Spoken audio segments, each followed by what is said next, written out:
నేను మనవి చేస్తున్నాను. అన్నిటికన్నా మించి ఏంటంటే పోలీస్ స్టేషన్ ఉంటే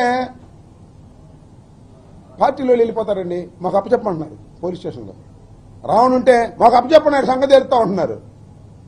ఇంకా ఏం పోలీసులు అప్పచెప్పలా, పోలీసులు కూడా నెట్టేశారు, అది వేరే అంశం. ఈ 4 పోలీస్ స్టేషన్ల మీద పోలీసుల సహకారంతో చంద్రబాబు నాయుడు గారు, పవన్ కళ్యాణ్ గారు ప్రోద్బలంతో దాడులు చేస్తారు, లాక్కొచ్చి కొడతా ఉంటారు. పోలీసులు చూస్తూ ఊరుకుంటారు, కేసులు పెట్టరు. ఇది ఒక దుర్మార్గమైనటువంటి పద్ధతుల్లో జరుగుతూ ఉంది. సాయికృష్ణ లాకప్ డెత్లో కూడా దీన్ని డైవర్ట్ చేయడం కోసం రకరకాల టాక్టిక్స్లు ఉపయోగిస్తుంది ఈ ప్రభుత్వం. నేను ఒకటే చెప్తున్నాను, పోలీసు వారు ఎక్సెస్గా ప్రవర్తిస్తున్నారు, తప్పుడు కేసులు పెడుతున్నారు, అన్యాయంగా వ్యవహరిస్తున్నారు. ఇది చట్టం ముందు ప్రశ్నార్థకమవుతుంది. రాబోయే కాలంలో గుర్తుపెట్టుకోమని కూడా ఈ సందర్భంగా నేను చెప్పదలుచుకున్నాను.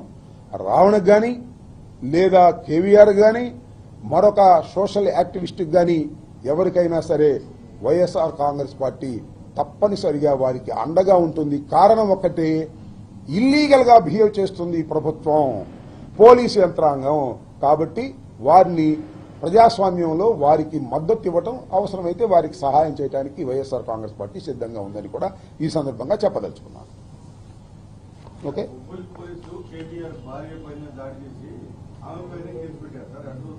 వాళ్ళ మీద కూడా కేసు పెట్టారు కదా. ఇప్పుడు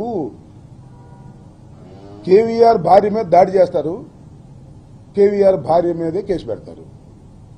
నా మీద దాడి చేస్తారు, నా మీదే కేసు పెడతారు.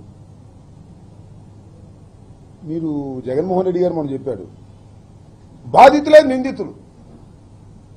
ఎవరైతే పోలీసులకు బాధితులుగా ఉంటారో వాళ్ళే నిందితులు చేసేస్తారు. మీకు ఇంకోటి కూడా చెప్తున్నా, జనవరి 31వ తారీఖున మా ఇంటి మీద దాడి చేశారు. విజువల్స్ అన్నీ చూశారుగా. ఒక్కని అరెస్ట్ చేయలే, నన్ను మాత్రం అరెస్ట్ చేసి 18 రోజులు పెట్టారు. వాళ్ళందరినీ అరెస్టు చేయాలని, వారి మీద యాక్షన్ తీసుకోవాలని ఈ నెల 29వ తారీఖున మా ఇంటి దగ్గర నుంచి బయలుదేరి డీజీపీ ఆఫీస్కి వెళ్ళి వినతి పత్రం ఇవ్వబోతున్నా. అదొక కార్యక్రమం.